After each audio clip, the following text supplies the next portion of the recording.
Hi అండి, welcome to our channel Gayatri talks. ఈ రోజు అయితే మీకు ఎండాకాలం కదా, పిల్లలకి హెల్తీగా చేసి పెట్టడానికి కొబ్బరి పాలతో క్యాబేజీ రైస్ ఎలా కావాలో చూపిస్తాను. నేనైతే క్యాబేజీ, కొంచెం చిన్న ముక్క క్యారెట్, చిన్న ఆనియన్, 4 పచ్చిమిర్చి, కొబ్బరి పాలు, నానబెట్టుకున్న రైసు, 1 స్పూన్ అల్లం వెల్లుల్లి పేస్టు, లైట్గా కొంచెం గరం మసాలా అయితే తీసుకున్నాను. మనకి కావాల్సినటువంటి ఇంగ్రీడియంట్ చాలా తక్కువ, 1 స్పూన్ నెయ్యి అయితే సరిపోతుంది. మన ఎండాకాలం కదండి, పిల్లలకి ఇలా హెల్తీగా చేసి పెడితే చాలా ఇష్టంగా తింటారు. మనకు కూడా పని భారం తగ్గుద్ది. 2 స్పూన్లు ఆయిల్ అయితే వేసాను. దాంట్లో చిన్నగా 2 ఇలాచి, 4 లవంగా, 1 స్టార్ మొగ్గ అదొకటి, తర్వాత 2 బిర్యానీ ఆకు, 1 స్పూన్ సాజీరా వేశాను. ఇవి లైట్గా వేగుతున్నప్పుడు 1 స్పూన్ నేను అల్లం వెల్లుల్లి పేస్ట్ అయితే వేశాను. జస్ట్ అది ఫ్లేవర్ గురించి, ఎక్కువ అయితే అసలు మీరు ఏమి ఎక్కల్లా. దీంట్లో ఎటువంటి పుదీనా కానీ లేదా కొత్తిమీర కానీ ఏమి వాడక్కల్లా. ఎందుకంటే ఇది ఏమన్నా వేస్తే కనుక మీకు క్యాబేజీ ఫ్లేవర్ అనేది రైస్లో తెలియదు అనమాట. జస్ట్ ఈ కొంచెం ఆయిల్ వేసి మనం ఇది వేసేసిన తర్వాత ఫ్రెష్గా నేను తీసుకున్నటువంటి 1 కొబ్బరికాయని ముందుగా చిన్న ముక్కలు చేసి దాన్ని చిక్కగా పాలు తీసుకొని పెట్టుకున్నానండి. మనకి కొబ్బరి పాలు హెల్త్కి చాలా మంచిది అనమాట. వైటమిన్ బి ఉంటుంది, వైటమిన్ సి ఉంటుంది, దాంట్లో కే ఉంటుంది. మనకి చర్మానికి మంచిది, తర్వాత మన హెయిర్కి మంచిది, మన శరీరానికి ఆరోగ్యానికి ఏదో రకంగా కొబ్బరి పొడి కానీ కొబ్బరి పాలు కానీ మనం వీక్లీ 2 అయినా కూడా ఉపయోగిస్తే మంచిదండి. ఇప్పుడు నానబెట్టుకున్నటువంటి బియ్యాన్ని ఒక హాఫ్ అన్ అవర్ బిఫోర్ నానబెట్టుకున్నానండి. మీ దగ్గర బాస్మతి బియ్యం ఉంటే చక్కగా వేసుకోండి. నేను నార్మల్ బియ్యం వండుకునేదే వేసుకున్నాను. Sona Masuri half an hour నానబెట్టుకున్నాను. 1కి 3 ఎసరు వేసానమాట. ఇది కొబ్బరి పాలతో కలిపి మీకు చెప్తున్నాను. పైన 1 స్పూన్ నెయ్యి వేసానమాట. ఎందుకంటే అన్నం పొడి పొడిగా వస్తుంది, చక్కగా వస్తుంది అనమాట. నేను పక్కన సైడ్గా వేరే కర్రీ అయితే రెడీ చేస్తున్నాను. అది కూడా మీకైతే చూపిస్తున్నాను అనమాట. అదేం చెప్పట్లేదు. క్యాబేజీ, పచ్చిమిర్చి, ఆనియన్ అవన్నీ కూడా రెడీగా ఉన్నాయి. ముందు మనకి విజిల్స్ వస్తే చక్కగా అయిపోతుంది. 3 విజిల్ అండి. మిగతా ప్రాసెస్ అంతా కూడా చాలా చక్కగా అయిపోతుంది.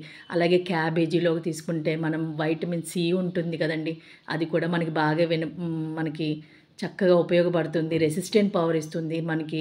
తర్వాత ఫైబర్ ఉంటుంది. కడుపులో ఏమన్నా సమస్యలు ఉంటే అవన్నీ క్లియర్ చేస్తాయి. చాలామంది పిల్లలు ఆ వాసనకి తినరు, కానీ ఇలా పెట్టారంటే కనుక మీరు క్యాబేజీ, పెసరపప్పు, కొబ్బరి కాకుండా ఇలా రైస్ ఐటెం చక్కగా చేసి పెడితే ఇష్టంగా తింటారు. మనకు కనపడదు కూడా. ఒకసారి ఇలా ట్రై చేసి చూడండి. ఒకసారి ముందైతే కనుక ఇనప మూకుడి పెట్టానండి. ఏదన్నా ఫ్రైడ్ రైస్లు చేసినప్పుడు ఇలాంటప్పుడు మన ఐరన్ ఇది కానీ క్యాస్ట్ ఐరన్ ఉపయోగిస్తే చాలా మంచిది. కొంచెం మోతాదులో ఐరన్ అనేది మన బాడీలోకి వెళ్తుందనమాట. నేను ఒక 2 గరిటెల ఆయిల్ వేసి దాంట్లో ముందుగా ఒక గుప్పెడు జీడిపప్పు అయితే కనుక చక్కగా బ్రౌన్ కలర్ వచ్చే వరకు వేపించి పక్కన పెట్టానండి. దాంట్లో ఒక సగం ఆనియన్ను, 3 పచ్చిమిర్చి వేశాను. నేను చేసే రైస్ ఐటెం 1 గ్లాసే కాబట్టి ఇంచుమించు ఒక 5 మెంబర్స్ చక్కగా తినొచ్చండి. మనకు కావాలంటే రైతా వేసుకోవచ్చు, లేదంటే నాన్ వెజ్ తినే వాళ్ళైతే కనుక చికెన్ బోన్లెస్ కర్రీ కానీ లేదా బటర్ చికెన్ కానీ ఆ కాంబినేషన్తో కూడా ఈ రైస్ ఐటెం చాలా సూపర్గా ఉంటుంది. చూడండి, ఇప్పుడైతే ఆనియన్ అనేది లైట్గా బ్రౌన్ కలర్ కావాలండి.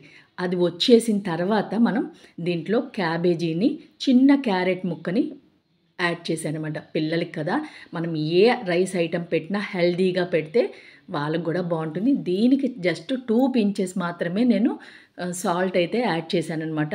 ఒక గుప్పెడు కరివేపాకు అయితే వేశానండి. మనం ఆ వేడివేడి నూనెలో కరివేపాకు ఎప్పుడైతే వేసామో టోటల్ రైస్కి అంతా కూడా మనకి ఆ క్యాబేజీ ఫ్లేవరు, ఆ కరివేపాకు ఫ్లేవర్ అనేది చాలా బాగా తెలుస్తుంది. మీరు కూడా ఒకసారి ట్రై చేసి చూడండి. అప్పుడే మీరు నాకైతే కనుక కామెంట్ చేయండి. చూసారా అదంతా, ఎందుకంటే క్యాబేజీ మనకి వేగడానికి ఇంచుమించు ఒక 3-4 మినిట్స్ కన్నా ఎక్కువగా పట్టదు. నేనైతే మంట మీడియం ఫ్లేమ్ మీద పెట్టాను. చూసారా, పచ్చిమిర్చి, ఆనియన్ వేగిపోయిన తర్వాత క్యాబేజ్ వేసిన తర్వాత నేను 3 నిమిషాలు ఉంచాను. పూర్తిగా క్యాబేజ్ అనేది బాగా ఏగకూడదు, ఎందుకంటే చాలా తొందరగా ఇదైపోతుంది కాబట్టి. ఇప్పుడు మొత్తం రైస్ని అంతా కూడా మనం ఆ మూకుడిలో టర్న్ చేశాను. నేను ఇంకా ఏ విధమైనటువంటి ఇంగ్రీడియంట్స్ కానీ, మసాలాలు కానీ, లీఫీ వెజిటేబుల్స్ అంటే కొత్తిమీర కానీ పుదీనా కానీ ఏమీ యాడ్ చేయలేదు. అలా యాడ్ చేస్తే కనుక మీకు ఆ క్యాబేజీ రైస్లో క్యాబేజీ ఫ్లేవర్ అనేది మిస్ అవుతుందన్నమాట. చూడండి, రైస్ అంతా మీకు అలా కనపడుతుంది. నేను బిఫోర్గా వేపుకొని పెట్టుకున్నటువంటి జీడిపప్పుల్ని దాని మీద వేసి మంట హైలో పెట్టి 1-2 నిమిషాలు మనం చక్కగా అలాగా ఫ్రైడ్ రైస్ని ఎలా అయితే చేస్తామో ఎగ్ ఫ్రైడ్ రైస్ని అలాగా కలుపుకోవాలండి. అప్పుడు రైస్ అంతా కొంచెం ఆ హీట్‌కి ఏగి మనకి తినే ముందు ఇలా చేసుకొని తింటే వేడి వేడిగా అసలు మనకి ఏమి అక్కర్లా ఉట్టిగా స్పూన్ వేసుకొని చక్కగా తినేసేయొచ్చండి. అంత బావుంటుందండి ఈ రైస్ ఐటెమ్ అనేది. చెప్పానుగా నాన్ వెజ్ తినే వాళ్ళకైతే గనక ఆ కాంబినేషన్ బావుంటుంది. వెజ్ అయితే గనుక ఇలా తినొచ్చు. చక్కగా మామూలు రైతా గానీ లేదా కీరాతో చేసినటువంటి రైతాతో తింటే గనక ఈ ఎండాకాలం మనకి అద్భుతంగా పనిచేస్తుంది. మనకి పని సులువుగా అవుతుంది. తర్వాత హెల్త్ వైస్‌గా కూడా చాలా బెనిఫిట్స్ అయితే ఉంటాయి. ఒకసారి మీరందరూ ట్రై చేసి ఎలా ఉందో నాకైతే గనక డెఫినెట్‌లీగా కామెంట్ అయితే గనక చేయండి. చూసారా? టేస్టీగా ఉండేటువంటి క్యాబేజీ రైస్ రెడీ అయిపోయింది. Thanks for watching.